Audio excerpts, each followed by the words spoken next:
Das águas do rio Yangtze, na China, eleva-se a maior estrutura de concreto do planeta. A hidrelétrica de Três Gargantas tem mais de 2 quilômetros de extensão e a altura de um prédio de 60 andares. Foram necessários 40 mil trabalhadores e mais de 17 anos para sua construção. Quando estiver completamente ativa, esta hidrelétrica produzirá mais de 20 mil megawatts de força. 2 vezes mais que todas as usinas nucleares da Grã-Bretanha juntas. Ela é a última palavra em engenharia de hidrelétricas.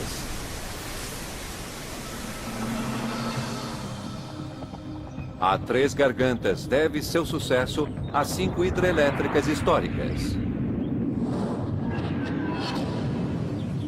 No coração de cada uma delas está um importante avanço tecnológico que permitiu que os engenheiros construíssem essas estruturas cada vez maiores. Uma a uma, avançando nesta escala, iremos revelar as histórias incríveis por trás dessas estruturas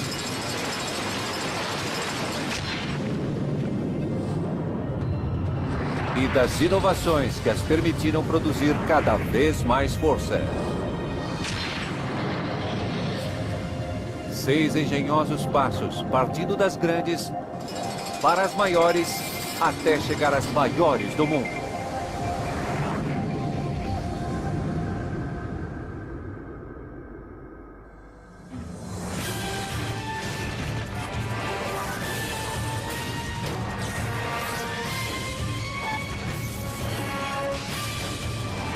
Gigantes da engenharia.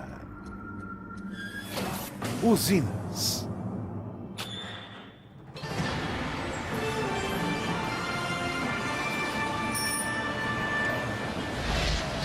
A China é uma das economias de crescimento mais rápido do planeta. Para abastecer as necessidades de sua indústria cada vez mais acelerada, a nação cada vez mais precisa de mais energia. E grande parte dela será fornecida por uma enorme hidrelétrica construída no poderoso rio Yangtze. Localizada na China Central e chamada de a Hidrelétrica Três Gargantas. Nossas câmeras tiveram o privilégio de filmar este incrível feito da engenharia em sua glória total.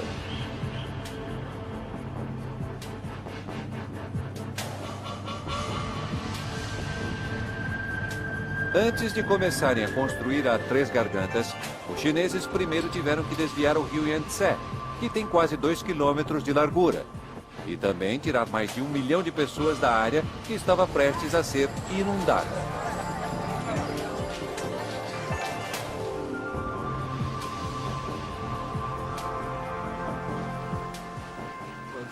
A Três Gargantas é o maior projeto hidrelétrico do mundo. Essa hidrelétrica usou 28 milhões de metros cúbicos de concreto. Para ter uma ideia disso, seria o equivalente a um cano sólido de concreto com 1 metro de diâmetro passando ao redor do mundo. É muito concreto. Mas as autoridades chinesas acham que vale a pena o esforço, pois a usina irá fornecer energia elétrica barata e natural a milhões de pessoas.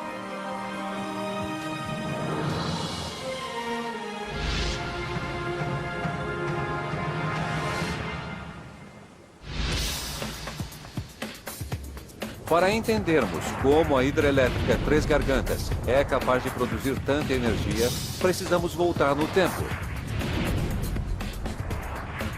Voltar para a Grã-Bretanha do século XIX, ao modesto riacho em Northumberland, a força por trás da primeira hidrelétrica do mundo. Primeiro passo: produção de energia.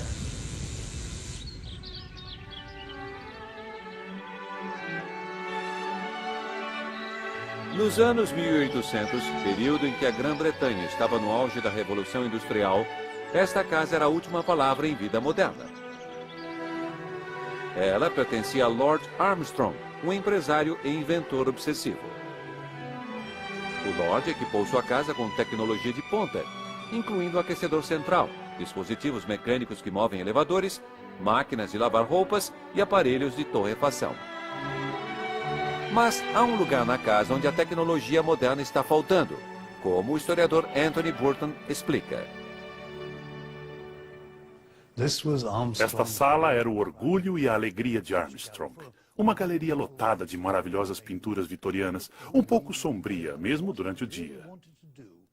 Mas o que ele realmente gostava de fazer era trazer os convidados dele aqui à noite, mas não se satisfazia com a fraca luz de velas. O que Armstrong precisa então é de lâmpadas elétricas e uma maneira de acendê-las. Como se gera a eletricidade?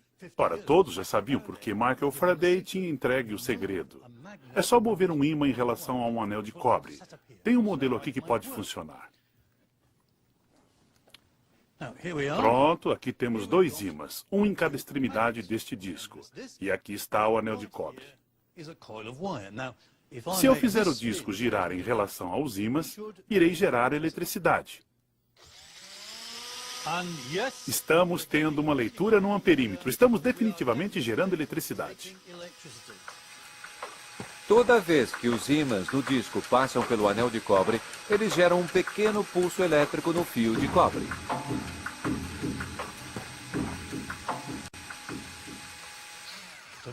Para gerar mais eletricidade é necessário um kit bem maior. E foi isso que Armstrong comprou. Uma turbina Vortex, um belo equipamento.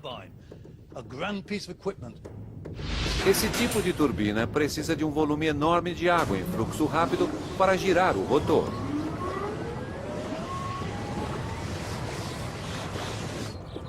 Mas tudo que Lord Armstrong tinha disponível era um minúsculo riacho passando por seu estado.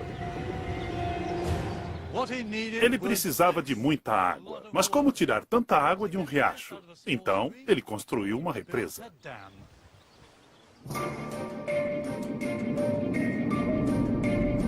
Armstrong constrói uma represa de quase 10 metros de altura e transforma seu riacho num lago profundo.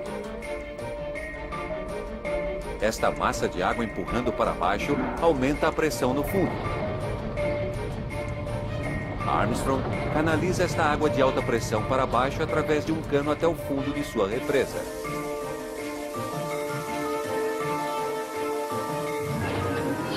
Aqui, ele injeta a água dentro da turbina, onde a forte torrente gira o rotor. O rotor, por sua vez, gira uma haste presa ao gerador, que produz 4.000 watts de eletricidade. Para Armstrong, este é apenas o primeiro passo para o grande esclarecimento. Agora, ele precisa direcionar a eletricidade proveniente da turbina do fundo de sua represa até sua galeria, distante mais de 1 quilômetro dali.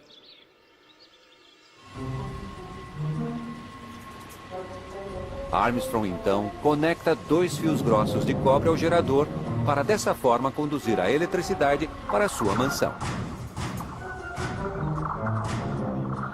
Ao todo, ele usa 5 toneladas de cobre para fornecer energia para uma única lâmpada. Mesmo assim, ele acabara de criar algo inédito, uma casa iluminada pela força da água.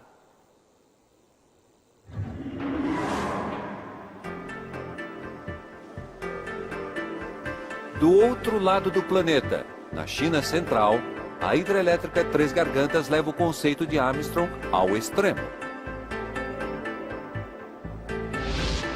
O engenheiro britânico Robin Charwood trabalha na hidrelétrica desde 2003 e ainda fica impressionado com seu tamanho.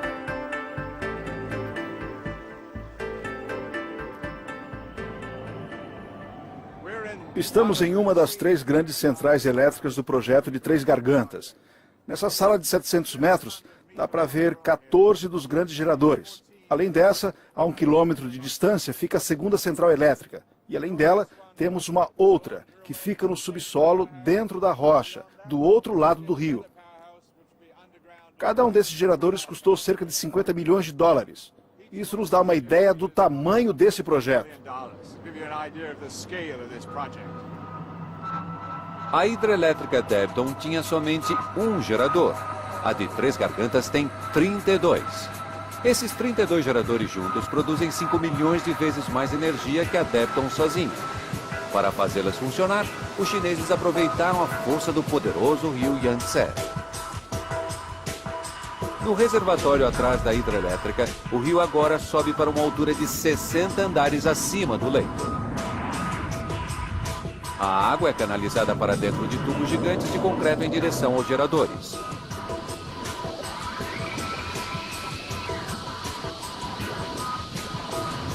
Aqui, a torrente de água atinge as turbinas e a faz girar. Este movimento, por sua vez, é transferido para o rotor do gerador. Ele é equipado com enormes ímãs que passam pelos anéis de cobre dentro dos invólucros para gerar eletricidade.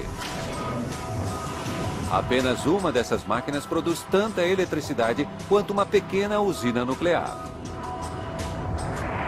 Todos os 32 geradores juntos produzem energia o suficiente para abastecer 60 milhões de lares chineses. Este projeto está estabelecendo um novo marco na indústria internacional das hidrelétricas. Tem quase 2 vezes o tamanho da maior usina do mundo, a de Itaipu, no Brasil.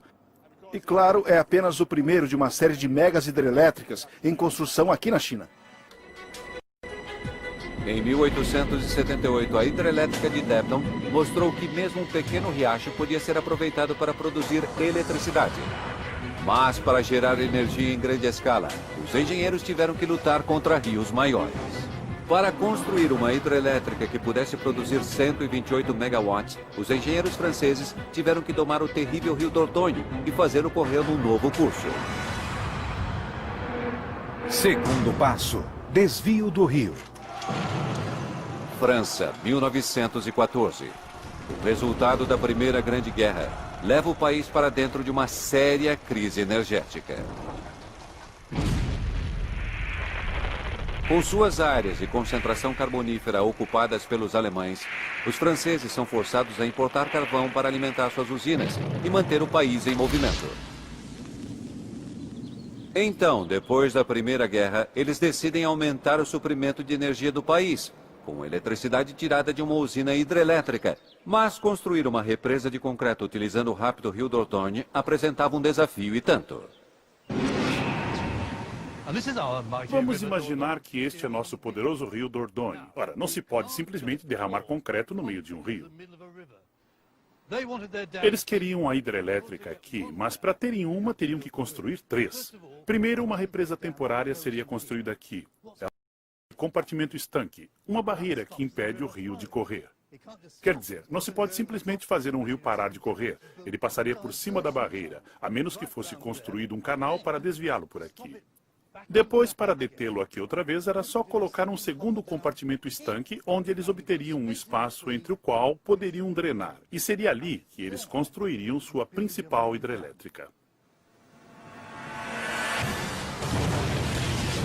No caso do rio Dordogne, os engenheiros explodiram a rocha para que, em 2 túneis através dela, o rio desviado pudesse passar. Eles baixaram gaiolas de aço levando rochas para dentro do rio, imitando um compartimento estanque temporário.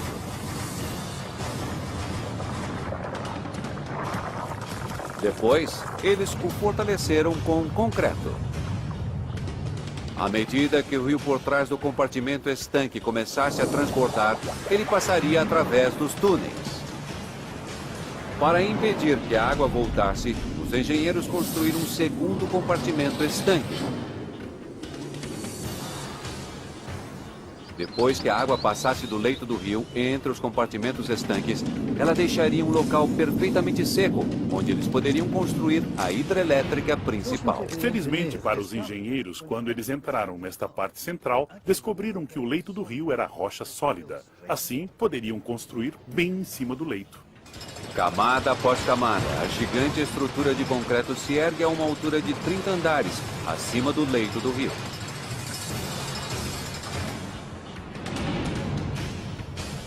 Os engenheiros então fecham os túneis de desvio, permitindo que o reservatório se encha e esconda os compartimentos estanques. Seu trabalho está terminado. Finalmente, eles podem abrir as comportas para as turbinas e começar a produzir eletricidade.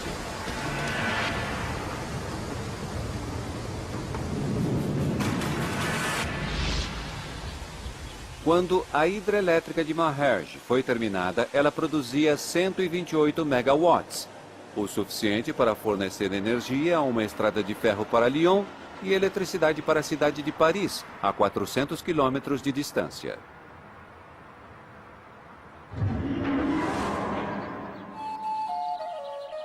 O rio Yangtze tem mais de 6.000 quilômetros de comprimento e, em alguns locais, ele tem vários quilômetros de largura. É o maior rio da China.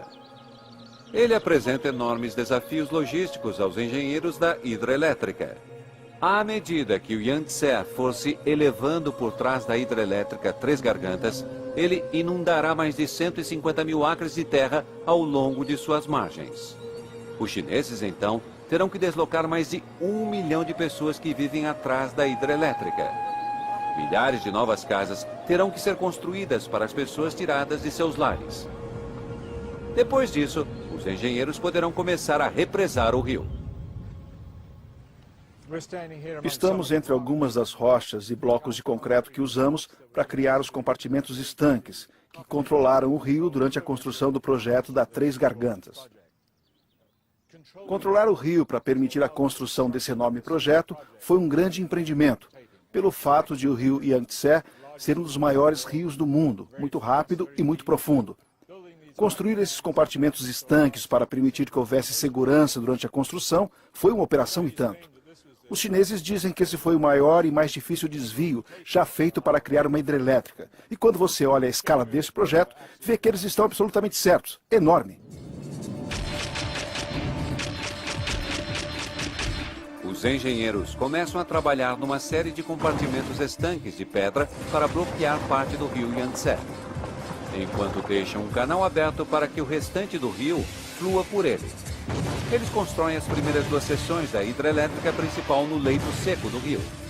Depois derramam toneladas de terra dentro do rio e, por cima dessa terra, constroem outro compartimento estanque, mas desta vez de concreto.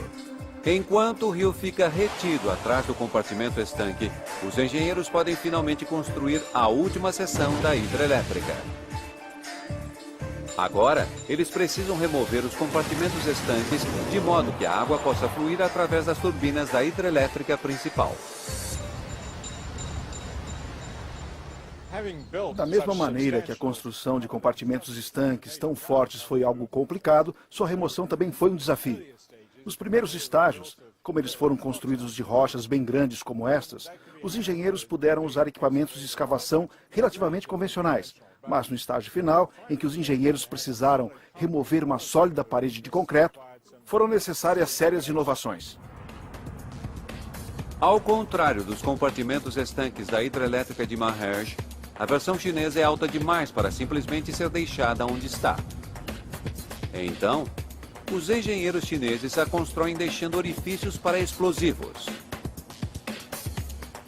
No dia 6 de junho de 2006, eles os enchem com 190 toneladas de dinamite e prendem a respiração.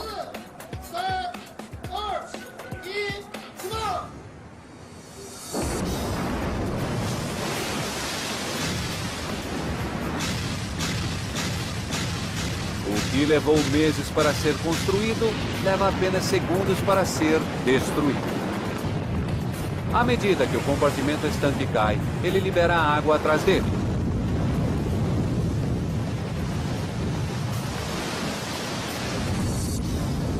É o teste final para a hidrelétrica Três Gargantas.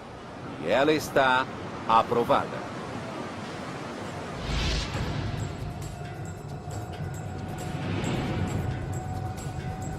Em 1935, a hidrelétrica de Maherj provou que os engenheiros podiam desviar rios para construir hidrelétricas.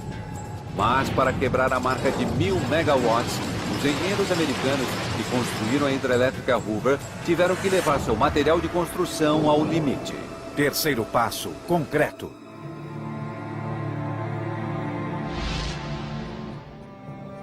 Nos anos 30, os Estados Unidos decidem cuidar de um de seus maiores problemas econômicos. As cidades no oeste dos Estados Unidos não estavam podendo crescer porque não tinham energia nem água.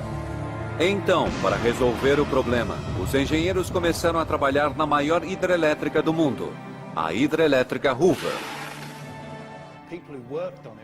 As pessoas que trabalharam nessa hidrelétrica eram aventureiras. Eram chamadas de escaladores e eram capazes de, sentadas em tábuas, ficar penduradas no topo de penhascos. E teriam que trabalhar com martelos hidráulicos destruindo a face do penhasco, de modo que quando o concreto fosse despejado, ele se encaixasse bem nos vãos. Os engenheiros derramaram mais concreto nessa hidrelétrica do que em qualquer outro projeto de construção antes dela. Porém, gerenciar tanto concreto pode ser uma grande dor de cabeça para o engenheiro responsável. Quando quantidades de concreto realmente grandes estão sendo derramadas num local, existe um certo problema que é o calor. A primeira coisa que temos que entender é que o concreto é formado por 3 ingredientes básicos. Primeiro temos cimento, um ingrediente ativo, que é o que reage e muda. Depois temos a água, que reage com o cimento. E por último temos essa coisa chamada agregado, que é basicamente pedra, neste caso areia, e que dá à mistura sua força. Quando colocamos o cimento aqui, vamos obter uma reação química, uma reação de hidratação que é exotérmica, o que significa que a temperatura disso deve subir. Vamos fazer um teste e ver se estamos certos.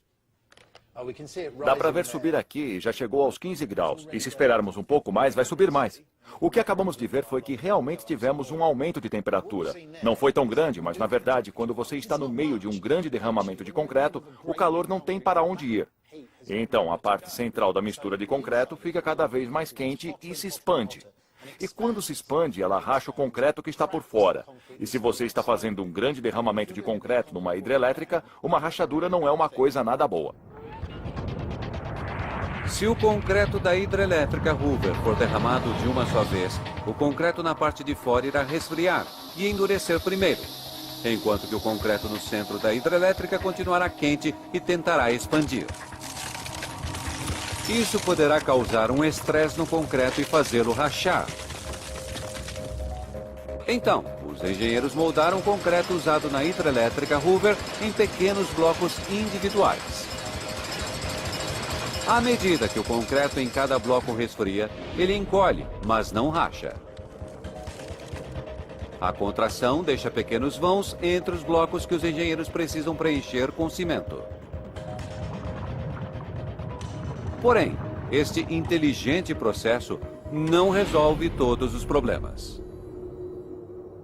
A hidrelétrica Hoover é enorme. Há 6 milhões de toneladas de concreto nela. Se concentrássemos todo o calor gerado por aquele concreto em um único forno, poderíamos assar 500 mil de fatias de pão todos os dias durante 3 anos. Os engenheiros calcularam que, sem a ajuda dessas técnicas, esta estrutura levaria 125 anos para parar de encolher e resfriar.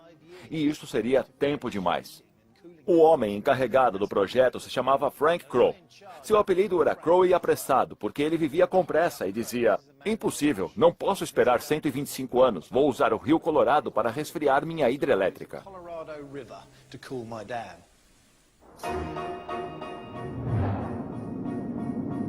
Crowe embute mais de 950 quilômetros de um encanamento de aço dentro do concreto da hidrelétrica Hoover.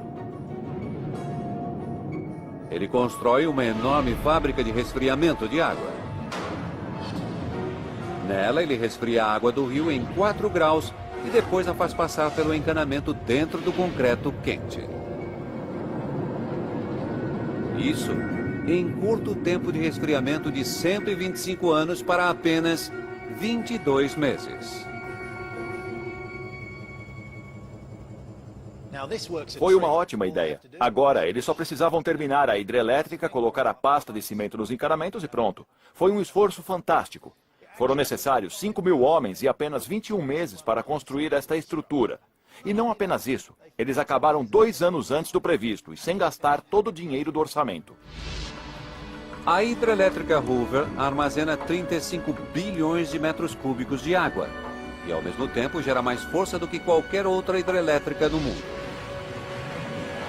Com esta magnífica hidrelétrica a seu dispor, as cidades do oeste americano finalmente puderam começar a se desenvolver.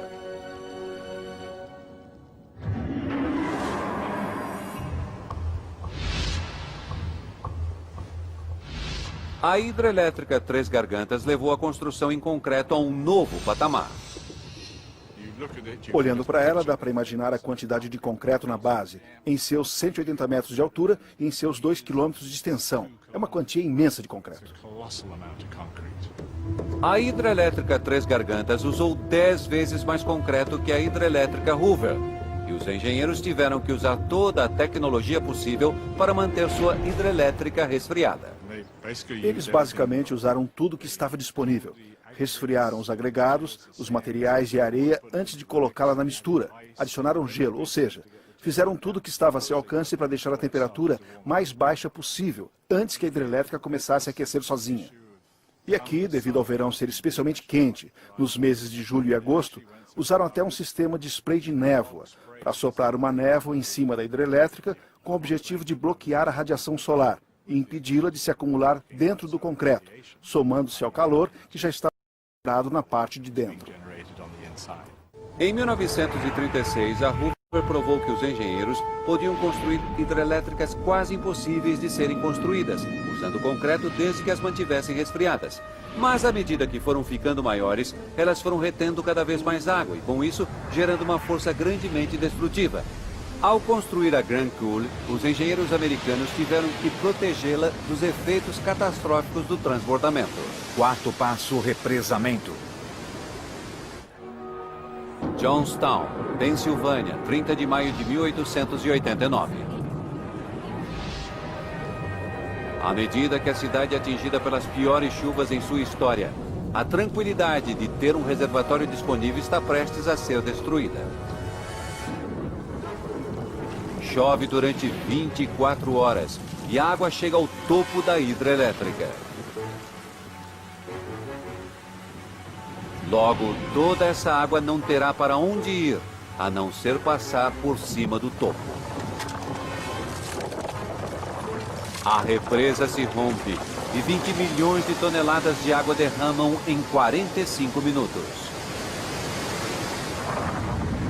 Uma parede de água de 18 metros de altura atinge o vale e destrói Johnstown.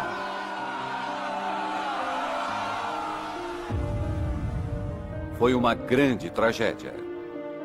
Mais de 2.200 pessoas morreram nessa catástrofe. Foi a pior tragédia que os Estados Unidos já viram. Mas por que as represas se rompem quando transbordam? O engenheiro Ed McCann explica. O problema é quando a água chega ao topo e enfraquece o solo na sua frente. Os solos são muito vulneráveis a uma coisa chamada toe scour. Vamos tentar fazer uma maquete e demonstrar o que acontece num caso assim. Esta é nossa inundação em nosso rio, fazendo seu nível subir por trás da represa. Estamos bem no topo. Logo, a água começará a subir e depois a descer por esta face, escorrendo para baixo. Já dá para ver a represa começando a se mover.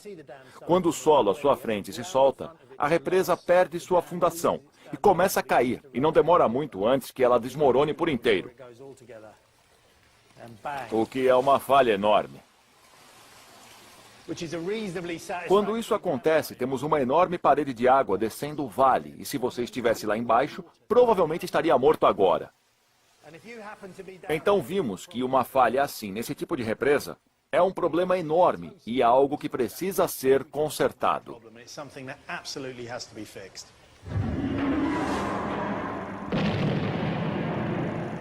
Em 1933, os engenheiros americanos começam a trabalhar na Grand Coulee, no rio Columbia, no noroeste dos Estados Unidos. Uma hidrelétrica que deixa até Hoover diminuta. Ela irá precisar de 3 vezes mais concreto e terá 3 vezes a extensão da Hoover. Quando os engenheiros completarem a hidrelétrica de Grand Coulee, eles precisarão ter certeza de que o que aconteceu em Johnstown não irá acontecer aqui. A água que sai da hidrelétrica poderá causar uma erosão no leito do rio, ocasionando uma tragédia. Os engenheiros, então, transformam o fundo da hidrelétrica em uma rampa de concreto.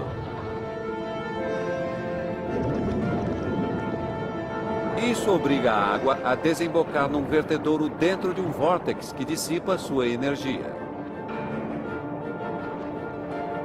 À medida que a água sai da rampa, ela perde grande parte de seu poder destrutivo.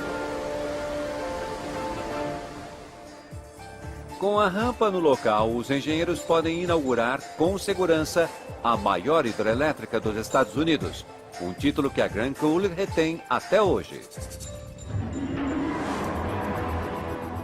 Os construtores da hidrelétrica Três Gargantas enfrentam um problema parecido. Eles também precisam se certificar que sua hidrelétrica não será danificada pela inundação através dela. Basicamente, a represa segura um grande volume de água durante um período de inundação. Aqui ela pode reter cerca de 22 bilhões de metros cúbicos de água e depois soltá-los de maneira controlada através desse sistema de 46 comportas e dessas calhas que você vê abaixo de mim. Essas calhas terão que aguentar a força da água quando ela cair de mais de 100 metros, neste caso, e atingir velocidade total no fundo da hidrelétrica.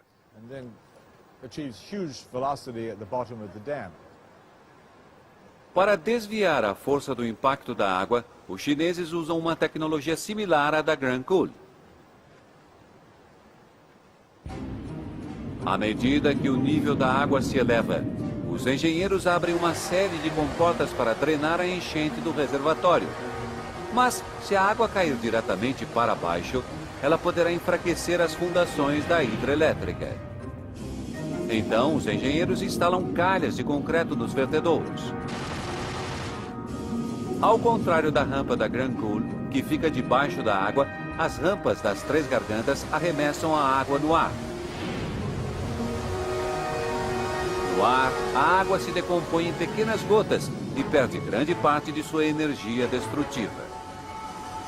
A água cai a mais de 100 metros rio abaixo, onde não pode causar dano algum. Então, agora, quando abrirem as comportas, os engenheiros chineses não precisarão se preocupar com nada. Em 1942, a Grand Coulee mostrou como as hidrelétricas podiam lidar com o poder destruidor de uma inundação. Mas, para construir uma hidrelétrica sobre o poderoso rio Yenisei na Rússia, os engenheiros tiveram que encontrar uma maneira de reter a água e, ao mesmo tempo, manter os navios em movimento. Quinto passo, frota de navios. Nos anos 60, a União Soviética quis aumentar seu poder industrial. E, para isso, eles planejaram uma série de hidrelétricas gigantes.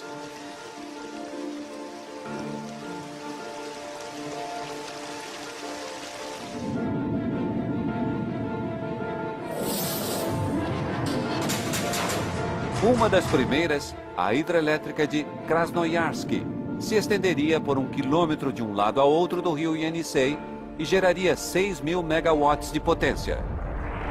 Mas como este rio também é a principal rota de navios que vão para a Sibéria, eles ficariam bloqueados pela hidrelétrica. Para manter os navios em movimento, os engenheiros têm então um plano engenhoso. Eles irão construir uma vala de aço grande o bastante para carregar um navio. Depois levarão a vala e o navio até o topo da hidrelétrica. Aqui, eles irão girar o dispositivo e baixar o navio até o rio do outro lado da hidrelétrica. Para mover a carga de 7.000 toneladas, eles usarão bombas hidráulicas. O engenheiro Ed McCann usa uma garrafa de água quente para demonstrar o princípio por trás da força hidráulica. Muito bem. Conectado à minha garrafa de água quente, tem um cano que entra nessa mangueira que se conecta a este pequeno tanque de água aqui. Agora vamos ver o que acontece. Vou levantar isso cerca de 1 metro. Pronto. 1 metro. Agora a pressão nesse sistema subiu. Mas como ainda não subiu o suficiente para levantar estes blocos, não há movimento. A água quente ainda está parada. Vou ficar aqui atrás porque não quero que os blocos voem na minha cabeça. Agora vou levantar cerca de uns 3 metros e dá para ver os blocos de concreto se movendo bem depressa. Eu vou levantar mais uns 4 metros. E lá vai.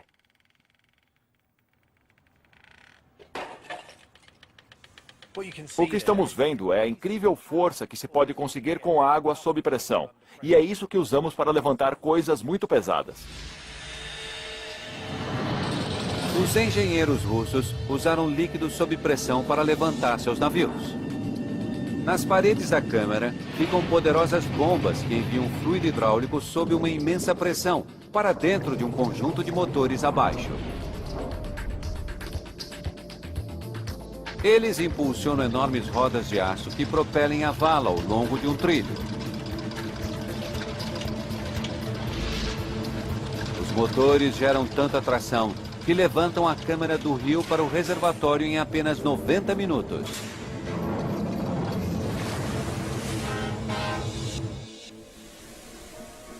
Quando o sistema foi inaugurado, os cidadãos de Krasnoyarsk presenciaram o evento em massa.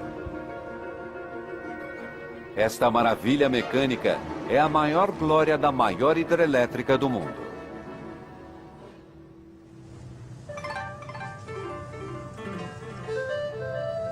Na hidrelétrica de Três Gargantas, na China, os engenheiros também enfrentam um grande problema de tráfego.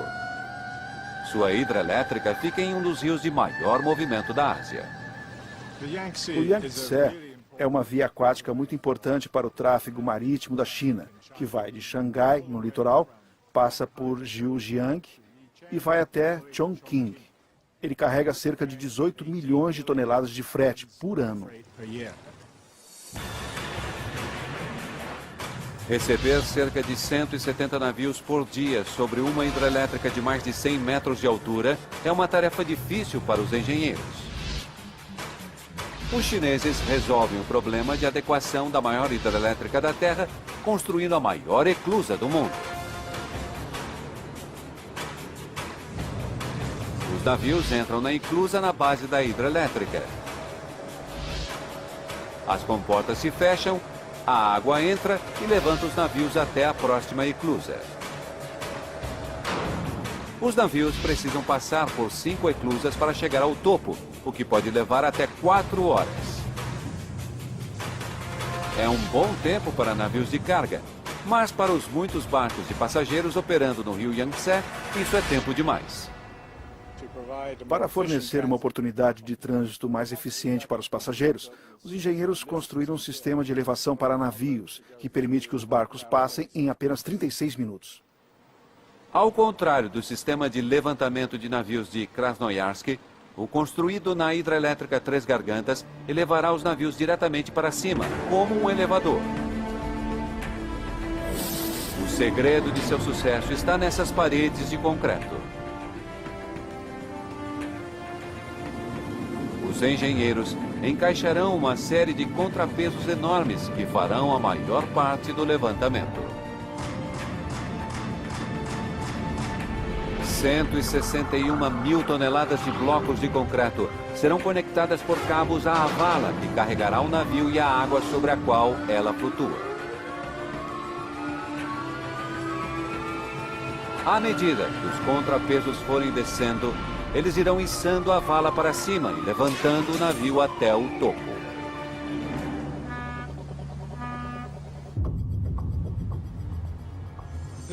Este sistema de levantamento tem 113 metros de altura e tem a capacidade de levantar embarcações de até 3.000 toneladas. Isso faz dele o maior do mundo e 2 vezes maior do que o que existe em Krasnoyarsk. Certamente, quando você olha para essa estrutura, vê que é uma obra de arte em termos de construção. Ela só vai ficar pronta em 2015, mas é certamente enorme. Temos uma impressionante conquista a caminho. Após 130 anos de inovações, as hidrelétricas têm produzido cada vez mais energia. Hoje, quase não há nenhuma forma de energia tão natural quanto a força gerada por uma hidrelétrica. Mas, à medida que elas ficam maiores, seu impacto sobre o meio ambiente aumenta também. No projeto das Três Gargantas, os engenheiros chineses tiveram que garantir que sua estrutura não bloquearia completamente a maneira de a natureza alimentar a Terra. 6º passo: sedimento. A hidrelétrica Três Gargantas produz mais energia do que qualquer outra, mas essa não foi a principal razão de sua construção. O rio Yangtze é famoso por seus severos transbordamentos. Nos últimos 2.000 anos, tem havido cerca de uma grande enchente a cada 10 anos. Em 1931, houve uma realmente terrível que matou 135 mil pessoas e destruiu quase 2 milhões de casas. Devido a isso, estão construindo a hidrelétrica Três Gargantas principalmente para controlar esse terrível problema de enchentes. A hidrelétrica bloqueia o caminho da inundação destrutiva. A água fica armazenada dentro de seus reservatórios e depois é solta de maneira controlada. Mas gerenciar o fluxo de água também pode ter sérios efeitos colaterais, como a história recente tem mostrado. Em 1970, os engenheiros egípcios construíram a hidrelétrica de Aswan-Rig, no Rio Nilo, para controlar as inundações.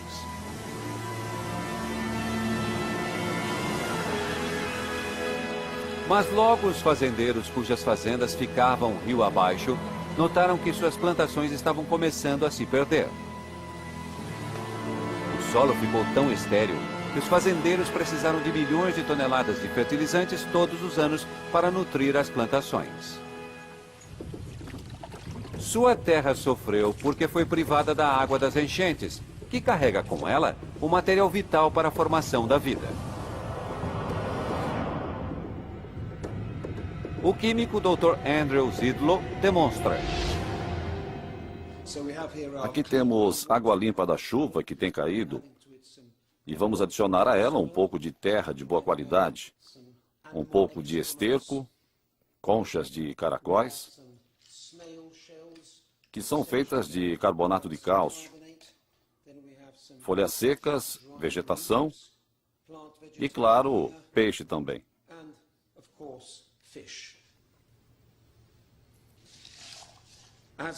À medida que a tempestade cai e à medida que a água começa a fluir rapidamente, todos esses ingredientes se misturam nas águas das tempestades que ocorrem.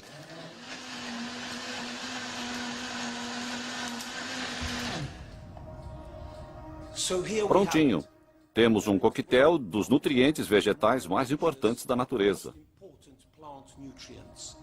Nitrogênio, fósforo, cálcio, magnésio e potássio.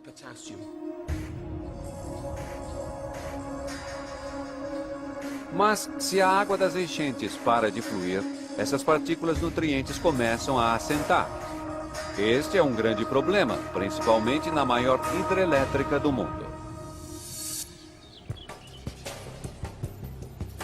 O fluxo dos preciosos nutrientes do Yangtze é bloqueado pela hidrelétrica e depois fica preso na água de movimento lento do reservatório. Os nutrientes descem rapidamente até o fundo, onde assentam.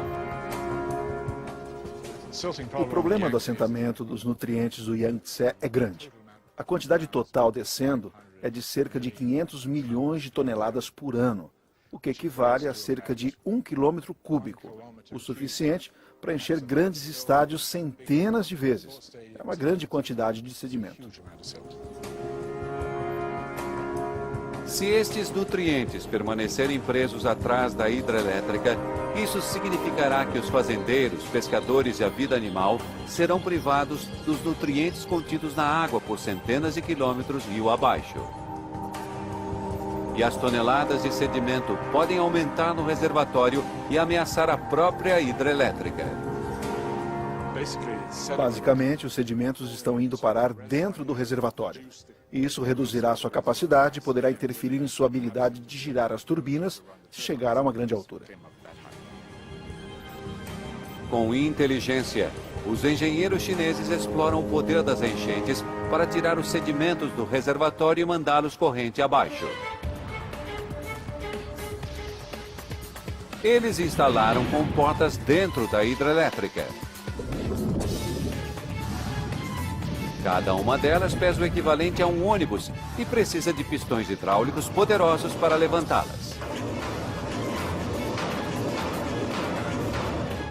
Quando os operadores abrem as comportas, o fluxo de água passa com força total sobre os sedimentos aprisionados e os varre completamente da hidrelétrica. Dessa maneira, as autoridades chinesas esperam que haverá pelo menos mais 100 anos antes que o acúmulo de sedimentos afete a produção da hidrelétrica.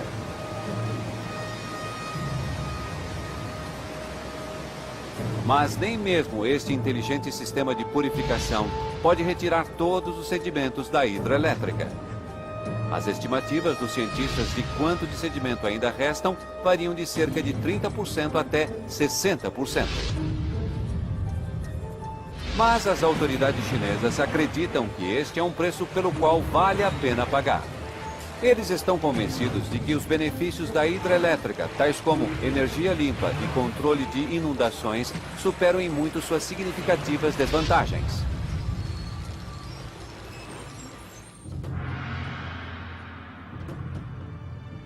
Quando o projeto de Três Gargantas chegar ao fim, seu tamanho será algo de tirar o fôlego.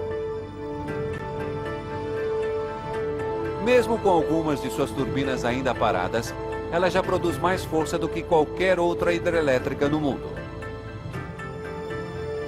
Repousando nos ombros dos históricos gigantes da engenharia, a hidrelétrica Três Gargantas é a última palavra em hidrelétricas, até que alguém construa uma ainda maior.